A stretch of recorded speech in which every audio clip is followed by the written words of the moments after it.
আয় বাইরে যাবো, আয় আয়। সব কথা বোঝে এখন, ঠিক এই সব কথা।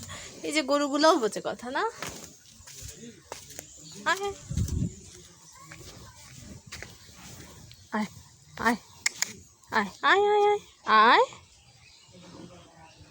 আয়, আসবি না? চল চল চল, টঙের উপরে বসবো না তো আমরা, টঙে বসবো না তো আমরা, ওই বাড়ি যাবো। আসো, নতুন বাড়ি যাবো আমরা।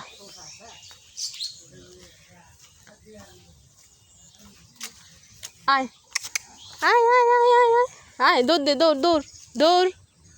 এখন ঘাস খাবে, ও ঘাস দেখছে, এখন ঘাস খাবে সে। দেখি ওখানে কি ঘাস আছে, তুমি ঘাস খাবে? হুম, ঘাস ভালো লাগে খেতে? ঘাস ভালো লাগে? হ্যাঁ, কই ঘাস তোর মন পছন্দ? এখানে ঘাস নাই, ঘাস তো নাই। ও খা ঘাস, খা ঘাস। আপুস উপুস করে ঘাস খাচ্ছে রে।